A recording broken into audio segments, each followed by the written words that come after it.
Halo, dan selamat datang kembali di sesi pembahasan mendalam kita.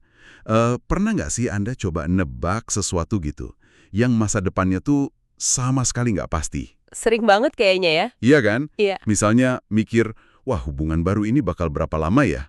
Atau proyek kantor yang baru mulai ini kira-kira kapan kelarnya gitu. betul sekali. Dan kita seringkali harus nebak cuma modal sedikit banget informasi. Nah, itu dia. Kadang cuma satu data aja gitu ya. Ini tantangan data kecil lah istilahnya dalam hidup kita sehari-hari. Betul. Dan seringkali intuisi kita tuh bisa meleset jauh loh dalam situasi kayak gini.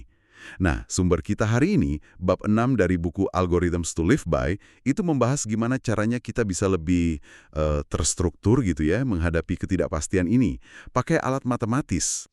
Menarik nih. Kita bakal ngomongin soal aturan namanya aturan Bayes ya. Gimana ini bisa jadi semacam apa ya, kompas gitu buat navigasi di ketidakpastian. Iya, betul. Gimana matematika bisa bantu kita bikin perkiraan yang lebih oke lah, lebih cerdas, meskipun kita ngerasa datanya kurang banget. Oke deh, yuk kita bedah lebih dalam sumber ini. Oke, jadi aturan Bayes itu intinya sih kerangka logika formal gitu ya buat update keyakinan kita pas kita dapat info baru. Update keyakinan. Anggap aja cara sistematis buat belajar dari pengalaman lah. Formulanya sendiri ya melibatkan perkalian antara keyakinan awal kita, ini namanya probabilitas prior atau prior. Prior ya, keyakinan awal. Nah, itu dikalikan sama seberapa kuat bukti baru yang kita lihat itu mendukung keyakinan tadi. Hasilnya itu nanti keyakinan yang udah diupdate, namanya probabilitas posterior. Oh, jadi ada sebelum sama sesudah lihat bukti baru ya? Kedengarannya sih lumayan lurus ya. Tapi apa sih yang bikin prior ini jadi penting banget? Nah, ini dia jantungnya penalaran Bayesian. Tanpa prior, tanpa asumsi awal, aturan Bayes yang nggak bisa kerja. Nggak bisa mulai dong ya? Betul, nggak bisa update keyakinan kalau nggak punya keyakinan awal buat diupdate kan? Contoh di buku bagus tuh. Bayangin temen keluarin koin dari saku, terus dilempar. Hasilnya kepala.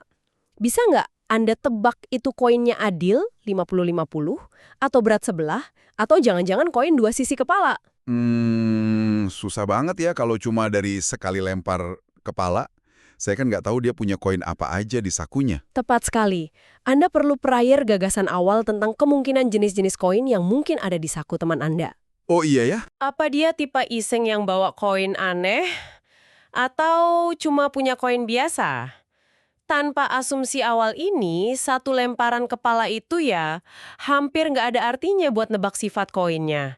Prior ini yang kasih konteks ke bukti baru. Oke, saya nangkep pentingnya prior ini. Terus, buku ini kasih contoh nyata yang, wah, menarik banget. Kisah J. Richard Gott di depan tembok Berlin. Ah ya, itu cerita klasik. Tahun 1969 kan ya. Dia lagi jalan-jalan gitu, temboknya baru berdiri 8 tahun.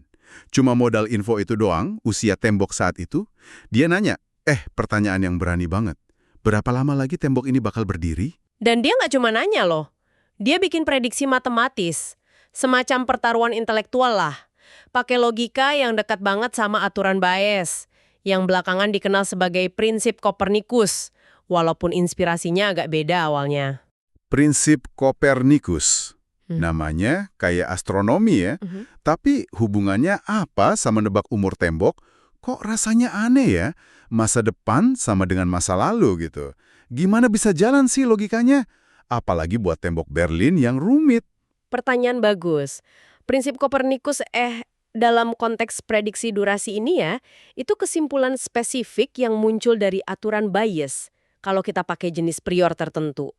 Oh, jadi tergantung priornya juga. Iya, prinsip ini bilang, kalau kita nggak punya info lain selain udah berapa lama sesuatu itu berjalan, tebakan terbaik kita ya kira-kira bakal bertahan selama itu lagi. Jadi, masa depannya diprediksi sama panjang sama masa lalunya. Jadi kalau tembok Berlin udah 8 tahun. Ya, prediksi dasarnya ya bakal bertahan 8 tahun lagi. Total umurnya jadi 16 tahun. Tapi, si God ini lebih hati-hati. Dia pakai argumen probabilitas buat ngasih rentang. Rentang. Gimana tuh? Dia bilang ada kemungkinan 50% umur total tembok itu antara 1,33 kali sampai 3 kali usia saat itu, atau gampangnya, dia prediksi dengan keyakinan 50%, tembok itu bakal bertahan antara seperempat dari usianya saat itu, yaitu 2 tahun, sampai 3 kali lipatnya, 24 tahun lagi. Wah, rentangnya lumayan lebar ya, 2 sampai 24 tahun lagi. Terus gimana hasilnya? Hasilnya luar biasa akurat. Tembok Berlin kan runtuh 20 tahun kemudian, tahun 89. Oh iya, Nah, 20 tahun itu pas banget masuk di rentang prediksi God tadi, antara 2 sampai 24 tahun lagi. Ini nunjukin kekuatan logikanya ya, meskipun datanya minim banget. wow, keren banget. Tapi gimana sih secara matematis, prinsip Kopernikus ini bisa muncul dari aturan Bayes? Tadi disebut soal prior tertentu kan? Tepat. Prinsip ini muncul kalau kita pakai aturan Bayes dengan prior yang namanya prior tidak informatif atau Jeffreys prior buat durasi. Prior tidak informatif. Maksudnya?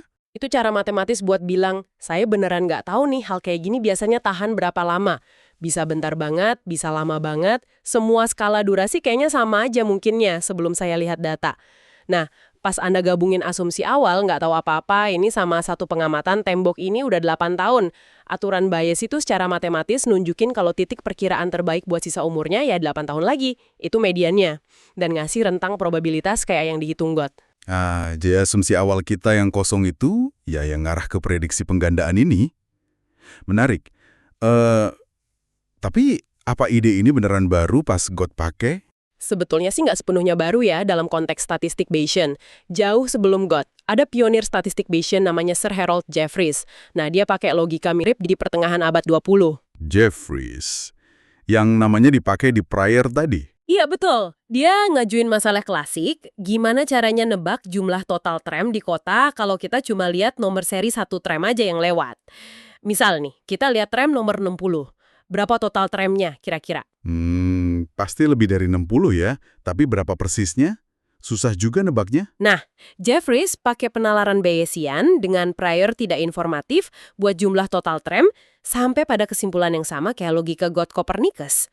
Perkiraan terbaik jumlah total tram itu 2 kali lipat nomor yang kita lihat. Oh, jadi kalau lihat nomor 60, Perkiraan terbaiknya ada sekitar 120 tram di kota itu. Logikanya sama persis, kita amati satu titik data dalam rentang yang nggak kita tahu, dan tanpa info lain, kita asumsi aja titik data itu kira-kira di tengah-tengah rentang itu. luar biasa ya, logika yang sama bisa buat tembok Berlin sama jumlah tram. Tapi ini jadi bikin mikir nih, apa menggandakan masa lalu atau prinsip Kopernikus ini berlaku buat semua jenis prediksi? Kayaknya nggak mungkin ya. Kapan kita harus hati-hati dan pakai aturan lain? Anda benar banget. Ini jelas bukan aturan satu buat semua. Prinsip Kopernikus itu paling bagus kerjanya buat fenomena yang rentang durasi atau ukurannya tuh lebar banget. Nggak bisa ditebak. Dan kita benar-benar minim info awal. Oke. Secara teknis, ini sering dikaitkan sama distribusi statistik namanya power law. Atau, ya pas kita memang harus pakai prior tidak informatif itu tadi. Banyak hal di dunia nyata kan nggak kayak gini polanya. Terus, pola lain yang umum apa aja? Dan aturan prediksinya gimana bedanya? Nah, buku ini ngejelasin beberapa pola kunci lain. Coba kita lihat yang pertama ya. Distribusi normal, atau yang sering kita dengar kurva lonceng, bell curve. Kurva lonceng. Yang kayak lonceng bentuknya itu kan? Iya, pikirin aja tinggi badan orang dewasa, atau ukuran apel di satu kebun. Atau, nah ini relevan sama prediksi, umur manusia.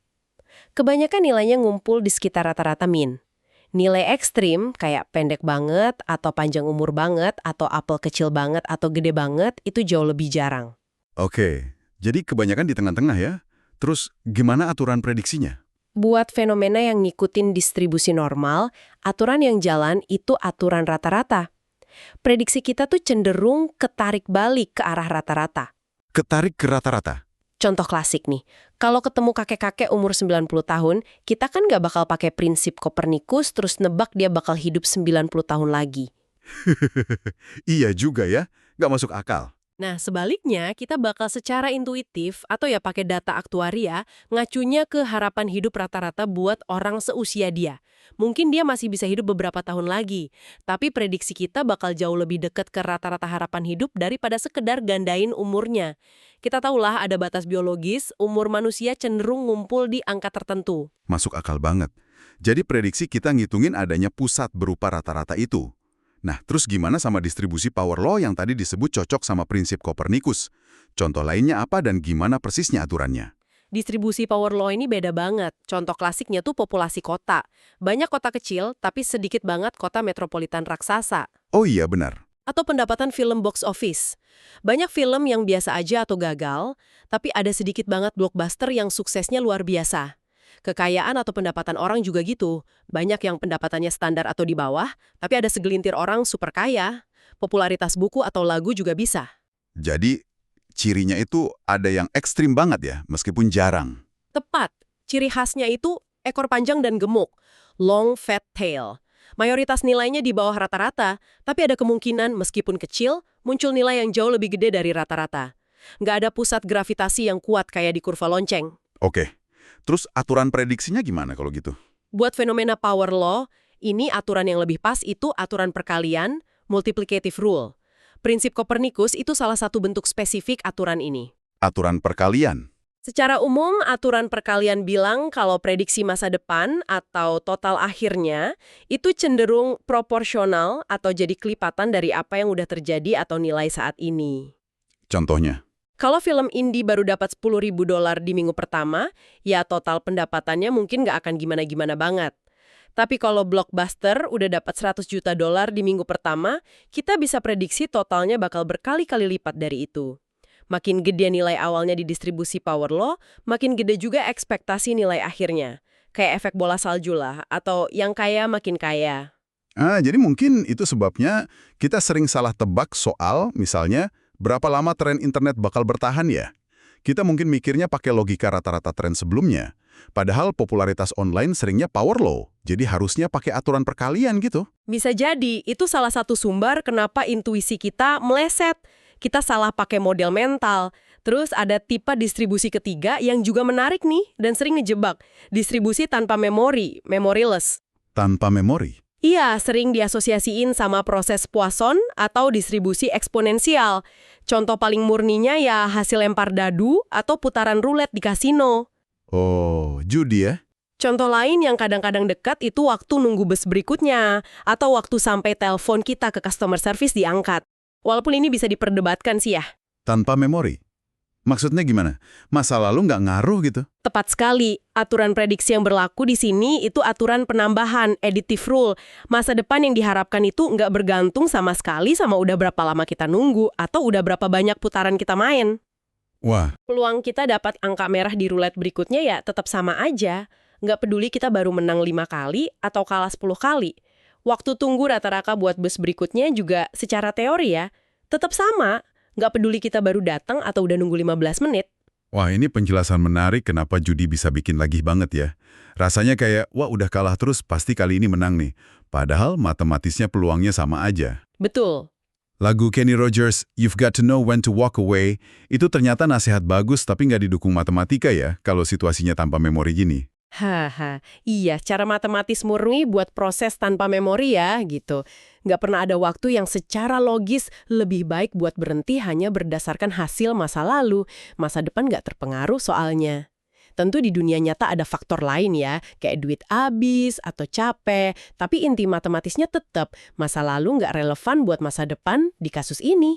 Oke, jadi kita punya paling nggak 3 aturan utama nih, tergantung pola distribusinya.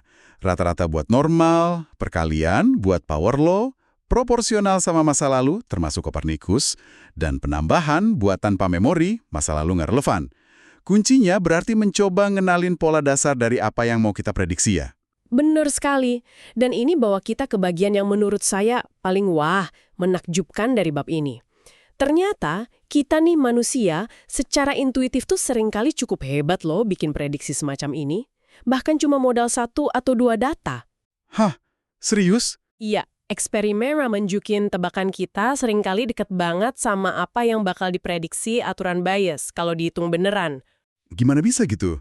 Kita kan nggak ngitung-ngitung distribusi normal atau power law di kepala secara sadar. Jawabannya, seperti yang diungkap buku ini, adalah ide yang kuat. Data kecil seringkali adalah data besar yang tersamar. Data kecil itu data besar yang tersamar, maksudnya? Maksudnya, meskipun kita mungkin cuma lihat satu data spesifik buat situasi sekarang kayak tadi, usia tembok Berlin 8 tahun, kita tuh nggak benar-benar mulai dari nol. Kita bawa gudang data implisit yang gede banget, hasil akumulasi dari seluruh pengalaman hidup kita. Gudang data implisit. Kayak apa tuh? Ya kita secara nggak sadar udah nyerap pola dan distribusi dari ribuan hal yang kita temuin sepanjang hidup. Kita punya feeling atau intuisi lah soal berapa lama rata-rata pernikahan, berapa lama masa jabatan presiden, berapa pendapatan film sukses versus film gagal, berapa panjang rata-rata puisi, berapa lama orang hidup. Oh iya iya. Pengalaman kolektif ini ngebentuk prior yang kaya dan seringkali cukup akurat di kepala kita. Meskipun kita nggak bisa ngungkapin secara eksplisit pakai angka. Nah, prior inilah yang bikin kita bisa bikin tebakan yang terdidik meskipun data di depan mata dikit banget. Kita kayak ngejalanin model statistik bawah sadar gitu. Wah, jadi intuisi kita itu sebenarnya hasil belajar mesin bawah sadar kita dari data kehidupan nyata ya. Itu keren banget. Tepat sekali. Dan para ilmuwan kognitif bahkan pakai aturan bias secara terbalik buat ngintip prior tersembunyi loh. Gimana caranya? Mereka bikin eksperimen orang disuruh bikin prediksi. Misalnya nebak total durasi sesuatu berdasarkan durasi saat ini. Terus mereka lihat pola prediksinya. Dari pola itu mereka bisa rekonstruksi. Kira-kira jenis distribusi prior apa sih yang dipakai orang secara intuitif? Oh, jadi dari tebakan kita bisa ketahuan asumsi dasar kita ya? Iya, misalnya studi soal prediksi masa jabatan politisi atau pendapatan film nunjukin orang sering pakai logika mirip aturan perkalian.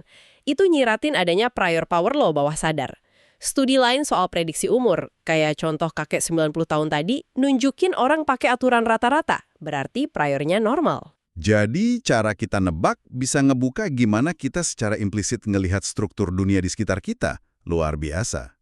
Tapi kalau prior kita terbentuk dari pengalaman, ini jadi muncul pertanyaan penting ya di era informasi sekarang. Gimana pengalaman kita dibentuk? Antara gimana informasi disajiin ke kita, terutama sama media berita, medsos, sama kemampuan kita buat jaga prior yang akurat dan sesuai realitas statistik. Maksudnya gimana media bisa ngacoin prior kita? Media itu kan ya secara alami dan mungkin nggak bisa dihindari ya, punya bias ke hal-hal yang baru, langka, dramatis, mengejutkan, atau bikin emosi kuat. Iya sih, yang menarik perhatian ya. Berita ngelaporin kecelakaan pesawat, bukan ribuan penerbangan aman tiap hari. Berita nyorot kasus kriminalitas ngeri, bukan jutaan interaksi damai antar warga. Contoh kuat dari buku, selama tahun 90-an di AS, tingkat pembunuhan nasional itu sebenarnya turun sekitar 20%. Lumayan kan turunnya? Tapi di periode yang sama, liputan berita TV soal kekerasan senjata malah naik gila-gilaan, sekitar 600%. Wah, jauh banget bedanya ya antara kejadian asli sama yang diberitain. Persis. Apa yang kita lihat dan baca tiap hari itu bukan sampel acak dari realitas. Itu sampel yang udah difilter banget dan seringkali bias ke arah ekstrim atau negatif. Akibatnya, paparan terus-menerus ke representasi yang kedistorsi ini bisa pelan-pelan tapi pasti geser prioritas kita. Jadi kita salah persepsi soal seberapa sering sesuatu terjadi. Kita jadi mulai secara nggak sadar ngelebih-lebihin kemungkinan kejadian langka yang sering diberitain kayak terorisme, penculikan anak sama orang asing. Dan mungkin jadi ngeremehin risiko dari hal-hal yang lebih umum tapi kurang seksi buat berita. Kayak penyakit jantung, kecelakaan lalu lintas, diabetes. Prioritas kita jadi nggak sinkron sama frekuensi kejadian sebenarnya. Ini ironis banget ya. Kita ngerasa makin tahu banyak karena ngikutin berita, tapi malah intuisi statistik kita bisa jadi makin tumpul atau bias gara-gara itu. Terus, apa saran buku ini? Jadi pertapa aja gitu, nggak usah baca berita? Ya, mungkin nggak se-ekstrem itu juga sih, tapi kesimpulan kontraintuitifnya memang ngarah ke sana. Buat jadi seorang Bayesian intuitif yang baik, orang yang priornya kurang lebih nyerminin realitas statistik dunia kita, perlu secara aktif melindungi prior kita dari distorsi ini. Melindungi prior. Gimana caranya? Ya mungkin artinya perlu secara sadar ngurangin konsumsi berita, terutama yang sensasional. Mungkin juga artinya nyari sumber data yang lebih kuantitatif dan representatif. Bukan cuma cerita-cerita aja. Intinya, sadarilah kalau apa yang kita lihat di feed kita itu bukan cerminan akurat dari frekuensi dunia nyata. Oke, oke. Mari kita coba tarik benang merahnya nih buat pendengar kita. Apa inti yang bisa kita bawa pulang dari obrolan soal aturan bias dan prediksi ini? Buat saya sih, aturan bias ini bukan cuma rumus ya, tapi lebih ke cara mikir yang terstruktur gitu pas hadapin ketidakpastian. Kuncinya itu sadar betapa pentingnya peran keyakinan awal kita, si prior itu, yang kebentuk dari pengalaman kita, dan gimana kita seharusnya secara rasional gabungin itu sama bukti baru. Tepat sekali. Dan kita juga jadi sadar kalau nggak ada satu strategi prediksi buat semua hal. Pendekatan terbaik apa itu balik rata-rata, ngelipatin masa lalu, atau ngabain masa lalu itu tergantung banget sama sifat asli dari fenomena yang mau kita tebak. Jadi harus kenal dulu polanya ya? Iya, ngertiin pola dasarnya, distribusinya, itu langkah pertama yang penting banget sebelum kita bikin prediksi. Ngenalin apakah kita lagi berhadapan sama sesuatu yang sifatnya normal, power law, atau tanpa memori, itu sendiri udah jadi wawasan penting, Sam. Betul. Aturan bias dan konsep prior ini nunjukin betapa hebatnya ya kapasitas nalar kita, meskipun data eksplisitnya dikit banget.